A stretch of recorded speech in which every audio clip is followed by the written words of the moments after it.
البقرہ آیت 74۔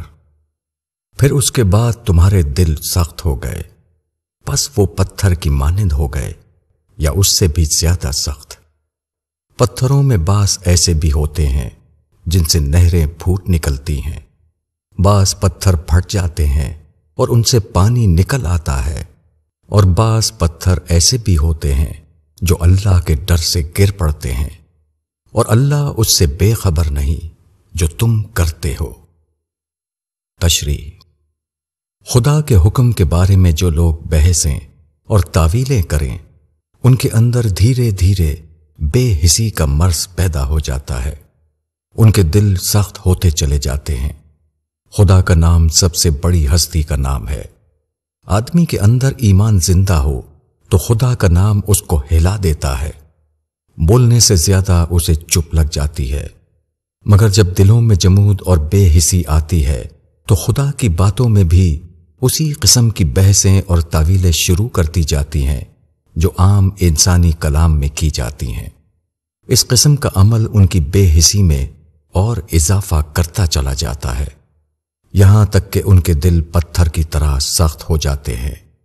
اب خدا کا تصور ان کے دلوں کو نہیں پگھلاتا، وہ ان کے اندر تڑپ پیدا نہیں کرتا، وہ ان کی روح کے اندر ارتعاش پیدا کرنے کا سبب نہیں بنتا۔ پتھروں کا ذکر یہاں تمثیل کے طور پر کیا گیا ہے۔ خدا نے اپنی کائنات کو اس طرح بنایا ہے کہ وہ آدمی کے لیے عبرت و نصیحت کا سامان بن گئی ہے۔ یہاں کی ہر چیز خاموش مثال کی زبان میں اسی مرضی رب کا عملی نشان ہے جو مرضی رب قرآن میں الفاظ کے ذریعے بیان کی گئی ہے۔ پتھروں کے ذریعے خدا نے اپنی دنیا میں جو تمثیلات قائم کی ہیں، ان میں سے 3 چیزوں کی طرف اس آیت میں اشارہ کیا گیا ہے۔ پہاڑوں پر ایک مشاہدہ یہ سامنے آتا ہے کہ پتھروں کے اندر سے پانی کے سوتے بہتے رہتے ہیں جو بالآخر مل کر دریا کی صورت اختیار کر لیتے ہیں۔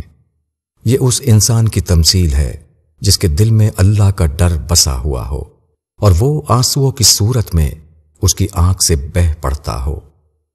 دوسری مثال اس پتھر کی ہے جو بظاہر خشک چٹان معلوم ہوتا ہے، مگر جب توڑنے والے اس کو توڑتے ہیں تو معلوم ہوتا ہے کہ اس کے نیچے پانی کا بڑا ذخیرہ موجود تھا۔ ایسی چٹانوں کو توڑ کر کنویں بنائے جاتے ہیں۔ یہ اس انسان کی تمثیل ہے جو بظاہر خدا سے دور معلوم ہوتا تھا، اس کے بعد اس پر ایک حادثہ گزرا، اس حادثے نے اس کی روح کو ہلا دیا، وہ آنسوؤں کے سیلاب کے ساتھ خدا کی طرف دوڑ پڑا۔ پتھروں کی دنیا میں تیسری مثال لینڈ سلائڈ کی ہے، یعنی پہاڑوں کے اوپر سے پتھر کے ٹکڑوں کا لڑک کر نیچے آ جانا۔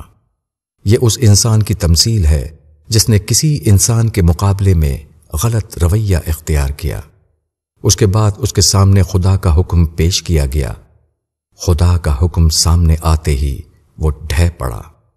انسان کے سامنے وہ جھکنے کے لیے تیار نہ تھا، مگر جب انسان کا معاملہ خدا کا معاملہ بن گیا تو وہ عاجزانہ طور پر اس کے آگے گر پڑا۔